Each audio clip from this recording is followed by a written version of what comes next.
Welcome everybody. I'm super excited. Everyone always watches the POV cooking, but this is more of me in front of the camera.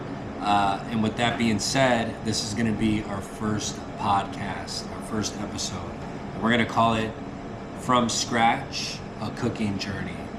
I feel like in order for everyone to get to know me better, you gotta understand my upbringing and my experience, so that my words hold weight and I can be a credible source to someone if they're looking to go down this cooking journey or working in the restaurant industry or the service industry in general. I just have a lot of experience with leadership, development, and I just want to share all of my insight with the world for free, which is cool in my opinion, right? The big things that I want to highlight is, we're going to be talking about cooking techniques, personal food stories, things that I've done in my life, places that I've been, traveled, all for the love of food and the career choice that I chose, which was cooking. My parents started off cooking when they were very young. My dad was a short order line cook, and my mom was a front of the house manager and a server. They always worked in diners in the outskirts of Chicago. We were born and raised in the city of Chicago, my brother and I. Pretty rough upbringing, but one thing that always got us away was that love and that passion for food and cooking. My first job ever was actually at a hot dog stand. It was called Harry's Hot Dogs, and it was on Franklin and Randolph in downtown Chicago. The guy was like 90 something years old, still working behind the line, making fries and burgers and hot dogs. It was such a cool experience. Thinking back now to how young I was and how much I didn't really take in, that was such a blessing to really see someone who was very passionate about something as simple as hot dogs, burgers, fries, milkshakes, to be that invested literally his whole life into that business that really, flourished at the time that it was around. Unfortunately, I think he passed away since then. This is like 25 years ago, But from there, I never stopped working in restaurants because, number one, I found it easy and it was enjoyable, and I always counted the clock when I worked at my jobs. So it was always nice to get right into cooking and understanding and prepping and washing dishes and see the time fly. Yeah, it was really cool for that. So after Harry's Hot Dogs, I really transitioned into this restaurant called Flying J. It was called Country Market. And Flying J, I'm pretty sure they got bought out by Love's Travel Stops. But before they were, that they did a lot of scratch cooking with flat grills, broilers, fryers, steamers, pressure cooker fryers. So I learned a lot about short order grill cooking, but I also learned about broiler and grill marks, temperatures. We also did breakfast. So it's just a real, almost like any diner on the side of the road, but just, more upscale. We served a lot of truckers or a lot of traveling people who were in between states. So it was really cool to see that exposure of almost like upscale dining. And they had a buffet side too that we would work and we learned how to bake things. We did pretzels and pizzas. It was just really cool exposure, and a lot of different people, a lot of different ages. They all come from different walks of life, but they always came together with food, and that was one thing that I really loved and was passionate about, to see so many different people from different walks of life and different parts of their life all coming together to make this food, and that just really resonated with me. From Flying J, my mom worked at Denny's. She was a manager there and a head server, and she was a corporate trainer where she would train new servers in restaurant openings, or essentially like hostile takeovers where the restaurant's not doing what it needs to do, so they'll send in the cavalry. My mom was always that person that went in there and just supported and really brought back the standards. That's where I really learned how to cook eggs and just increase my pace with cooking in not only in diners, but just working side by side with more than, you know, 1 or 2 people, really feeling the hustle bustle of working a Saturday and a Sunday brunch, making pancakes, hash browns, all the stuff. You know, a lot of things that everyone sees nowadays on the POV cooking channels, a lot of short order breakfast cook stuff. I learned how to do that when I was like 15 or 16 years old. So I was just really blessed with the experience and the opportunities that I had. And then from Denny's, I went to work at Milwaukee School of Engineering, which was a cafeteria style setting, but we also did banquets and catering. So I really learned how to batch cook and grow, and I started dabbling with Asian food and Indian food and Mexican food. It just really, I started to understand that, you know, culturally the food that was different within the 4 walls can still be so vibrant and flavorful. So I worked with them for a pretty decent time, and then, you know, some personal stuff happened with me and my family, and I had to part ways with them. But the chef that worked there, he got a job at Maggiano's, and he asked me if I wanted to come over there and work. They weren't looking for managers at the time, chefs at the time, but they needed, you know, strong line cooks, and I'm not too prideful. You know, I knew that if it was just involved me getting my foot in the door at Maggiano's, I know that I would be able to work harder than my co-workers that were developing me and training me. And that's exactly what happened. I worked there for, say, 4 years. I started off on fry, and then I worked my way through all the stations. I got promoted to a sous chef position there, and I really just traveled with Maggiano's. I went to Oak Brook, Illinois. This was in Milwaukee, Wisconsin, by the way. I'm so sorry. But we traveled, I traveled to Oak Brook, Illinois, and really worked side by side with a really good mentor of mine, David Sapp. He worked for Maggiano's, and he you know, went to culinary school. Just a great, well-rounded individual. And he really showed me leadership that I've never seen before, and really showed me how to develop and train my staff so that they can understand things differently, not just the cut and dry, the black and white. You know, he really explained to me how to manage the ambiguity, the gray area, because not everybody comes from the same walk of life, not the same experience in restaurants and in kitchens. And I learned through his development and his coaching and his teaching style how to really get the buy-in from the staff. You know, we grew up in Chicago, so I really resonated with a lot of the people that worked from the city, but I also had a professional background, so I was just well-rounded when it came to communication. I just needed to learn the techniques on how to approach every situation. And with Maggiano's, you know, it brought me a lot of experience and understanding. You know, we cooked a lot of food for the Green Bay Packers, you know, Italian food, lasagnas. We made all of our pastries from scratch, cheesecakes, tiramisu, you know, chocolate Zaccoto cakes, so many crazy things. And I was just so grateful for the experience, you know. But from Maggiano's, I went to work for Noodles and Company. My buddy's friend was the general manager there. I learned how to work with woks. I also worked at a small tapas restaurant after that called the Nickelbacker, and we did small plates, charcuterie boards, you know, duck confit flautas, crazy salads. Just seeing different levels of food, whether it's like big corporate settings or small, you know, hotels or prestigious places. It became evident that the restaurants, the livelihood of those kitchens, they could never continue to go if they didn't have the staff members that were behind there every day, working their butts off, making that dream come alive for those people that own those establishments, you know. I also worked at Wild Bill's, which was a barbecue company That was very short-lived, but it definitely I understood business after that.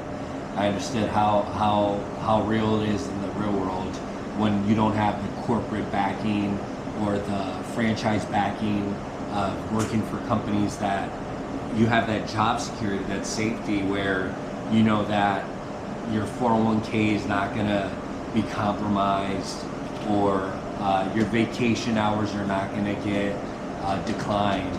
You know, I was always in that safety net, and when I worked for that company, I realized that none of those things are promised. You know, and it was a very short-lived career, and I learned really fast that I'm not going to undercut myself, and I'm not going to lower my standards for anybody, you know. And with that, it actually segued me to work with my buddy again, David, in Wisconsin, and he was working for a barbecue company called Big Daddy's, and it was iPick Entertainment. They had multiple restaurants, so we did a lot of different things with pizzas and pretzels for theaters, but we also had the barbecue, so we smoked, we did half chickens, you know, corn pudding, rhubarb pie, just a different angle of food, which was, I love barbecue, you know, some St. Louis ribs or some Memphis ribs are crazy. And then that all led me to Cheesecake Factory. I worked for Cheesecake for a little over 7 years. I started off as a level 1 kitchen manager because they didn't hire executives externally. You really had to work your way through the ranks there. But in the first 6 months, they have a managerial program where there's 5 levels and then you become an executive. And in my first 6 months, I had already reached my 4th level of, bless you, no, you're good. My 4th level of kitchen manager, you know, leveling up. And what I realized very quickly in the corporate world of the Cheesecake Factory is that if you're not willing to relocate and travel, then you're just going to be stuck as whatever manager you're going to be. You know, it wasn't really for me to become that executive to try to match what I used to make in my salary. It was more for, in the beginning, it was more for the title, and I thought that I was ready. But as I progressed through the Cheesecake Factory and I realized what kind of structure and foundation that they have, they really did have, they were really above everyone else in that category. So when I thought I was ready in a year, it took me almost, you know, 2 more years after that to really actually be ready to take over and become that executive. So I did a lot of restaurant openings for the Cheesecake Factory. I think I did 3 or 4 back to back. I worked at 19 locations. I worked at Pilot 6 restaurants where we would develop new menu items and we would, you know, spread them out to the market and see how they went. But the one thing that I did notice that the Cheesecake Factory, Maggiano's, Denny's, a lot of these corporate or franchise businesses had in common is they had structure, they had systems, they had standard operation procedures, they had recipes, and all those things are what keep a restaurant relevant and going and moving. And every single one of those concepts were always challenging themselves, always creating new ideas, new food to keep them relevant in the world that's always ever evolving, ever changing. Food's changing. You know, they're crossing asparagus with broccoli and making it broccolini, and cauliflower with cannellini. You know, there's all these different like fusions of food that are just consistently developing and growing, and the Cheesecake Factory is for sure on top of the game in that. But during the pandemic, you know, I lost all my staff members. I lost over 130 staff members in the kitchen. And then my kitchen managers started giving me their notice. And then when my GM gave me his notice, I knew that, I'm over here fighting the good fight by myself. And my wife and I were always talking about opening a taco restaurant because we wanted to do things on our own, but we also wanted to bring the flavors that we felt we couldn't find in Washington. So we really hyper-focused on those things on our day off, and it bared fruit. You know, we have this restaurant. We've been in operations for about almost 4 years now, and it's great, you know. But I feel like I find myself with all this experience and all this knowledge, I just want to share it with anybody and everybody, because the taco restaurant and you know, it's great, and we love it, and this is our baby, but I have so much that I want to share with everyone that I don't want it to go to waste, and I want to share it for free. There's no schooling or guides or tours. I just want people to understand that, you know, through experiences and traveling all over the United States, that you really can develop these really good skills with understanding how food works, you know, sustainability, orchestration, cleanliness, you know, all of those things I really want to share. You know, my depth of knowledge, some of the food techniques that I've learned throughout my career with line cooks, prep cooks, dishwashers, from restaurant openings to all over the United States with these, you know, designated trainers who literally just go open restaurants because they're die hard with the recipes in their companies. I also want to talk about food safety in this podcast. You know, I see a lot of videos with people touching food with bare hands and just like boxes on the floor. There's just a lot of things. Sure. Yeah. $8. Yeah. And there's just a lot of things that that need to be addressed. We're not here to call anybody out, but we just want to make sure that we're serving safe food. Whether you're making food at home for your family, you know, we can make sure you're wearing gloves and you're touching raw chicken.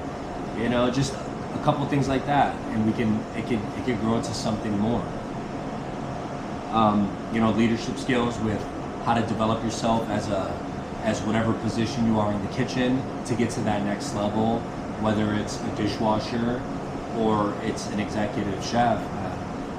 I feel like I have the leadership skills that I can teach and develop and show. And you know, there's so many situations that eventually you've been through all the situations working in restaurants, when you're running restaurants, that you become like the problem solver to a lot of things. I'm not saying that I've seen almost every scenario, but I've seen pretty much every scenario, you know, and I have my opinion on how I do things professionally, you know, where we're not crossing the line anywhere, and we're really being that stand-up leader that you need. You need to be a mentor, you know, and a leader versus somebody who demands a boss. And that's what I want to teach, coach, and develop. You know, and I also want to share recipes. I want to talk about the food that we make in the restaurant. With our videos, you can see that, you know, I'm doing more tutorials. So I really want to dive into the whys behind it, because that's where I feel like a good line cook and a great line cook separate themselves. Is the good line cook understands recipes and follows uniform like military. A great cook wants to understand the whys behind it. Hey, why do you buy this specific eggplant? Why do you peel the onions this way? Why do you cut them this way? Like those, when people start to really expand their depth of knowledge and want to understand things, you got to grab a hold of those staff members and don't let them go, and develop them. They're curious, you know, you got to water their brain. You know, we also want to share, you know, I want to hear recipes that you guys have, and I want to cook them side by side, or maybe there's tweaks or things that there's hiccups in the recipes that we don't understand, and we can troubleshoot things together. I also want to grow the community so that we can all just have a real fun, professional community that loves to cook, is passionate about talking about things in restaurants, because it's really hard. If you work in the service industry and the restaurant industry, it's really hard to talk with like-minded people without going crazy or sounding like you're complaining or you're stressed out all the time. Like, there's just a certain group of people that can really share those things with each other. And it could also be for beginners who just want to learn how to cook and have a good time and really get a better understanding of things and how they work in the culinary industry. You know, with that being said, you know, I hope you guys subscribe to the channel. We're really trying to develop the channel and grow it as it comes. You know, we're not in charge of these things. They're up to they're up to all the people that watch, and we're just, you know, we're very blessed. We're very happy, and we really want to get to know everyone better. We want feedback if the lighting's not good, if the sound's not good. We just want to give the best content that we can for you guys, just so that you can really be in our shoes doing it, or when we have our podcasts, anything and everything that's food related that comes out of this camera or out of my phone, you know, we just want it to be educational, tutorial, we just want to spread love. It's that simple. So thank you all for taking the time. This is the first podcast. We haven't decided what the second title is going to be, but we'll focus specifically on something that needs attention in the restaurant, whether it be food safety or understanding how a recipe works, or reading a recipe and measuring, you know, how important mise en place are. You know, we're going to play with a little bit of things, but we have, you know, we'll probably do one episode a week, because we're still operating full time in the restaurant, and we just want to take the time to really, you know, grow and develop our subscribers and our supporters as we're growing and developing our journey through YouTube. So everyone, have a blessed day. Thank you so much for watching, and we appreciate it. Peace.